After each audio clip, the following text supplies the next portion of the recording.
Yesterday was a historic day with Barack Obama being elected a new President of America, and amongst many in America and around the world there's tremendous hope and optimism.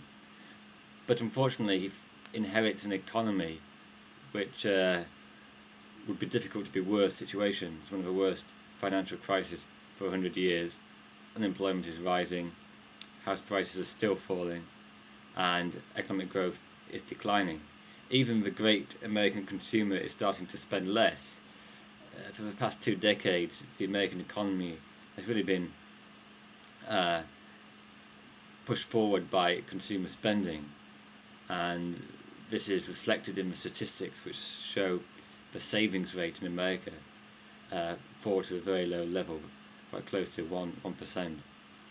But now consumers are worried and they are spending less, and we may enter a new era of frugality where people are not looking to borrow so much but to be more cautious in their spending, and this will make it difficult for any policy to kickstart the economy.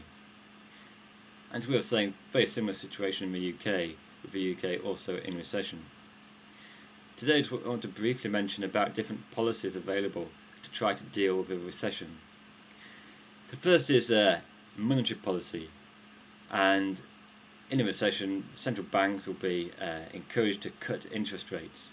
America has already cut them to 1%, which is a historic low, and in the UK we're likely to see much lower interest rates today and also in the near future.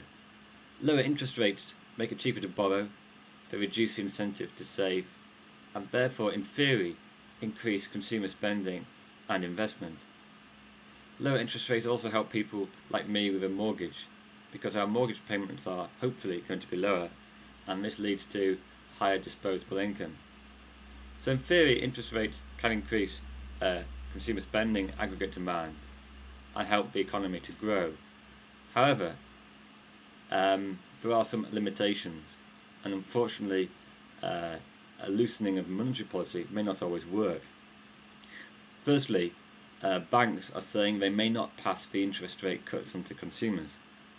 So the Bank of England may cut base rates, but the banks don't pass this on to consumers, so actually consumers won't benefit from lower mortgages. The second thing is that consumer confidence is very low. It may be cheaper to borrow, but at the moment people are thinking it's not a good time to borrow. They're wanting to increase their savings. People fear being made unemployed, so even though it's cheaper to borrow, people may not want to. Thirdly is that the real problem is perhaps availability of loans.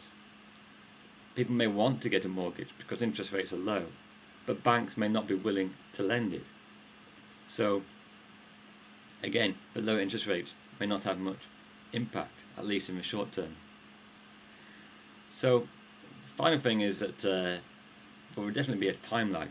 When you cut interest rates, it can take up to, say, 18 months to have an effect in the real economy. If a firm is making decisions about investment, then it's not going to respond immediately. So at the very least, a cut in interest rates will not boost economic growth for a considerable time period. And this is why 2009 is really unlikely to see any positive economic growth. Perhaps towards the end if things go well, but the economy is on a very downward spiral, and cutting interest rate isn't going to cause an immediate reversal.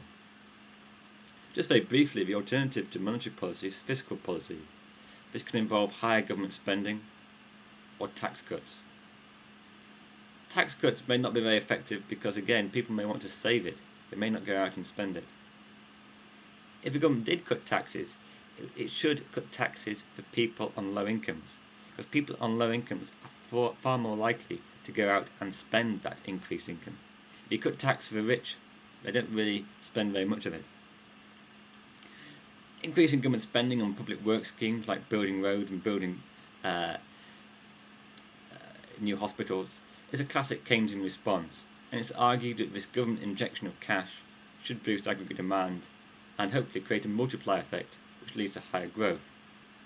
The difficulty is that borrowing is already reasonably high, especially in the United States, so this limits the amount of expansion in fiscal policy.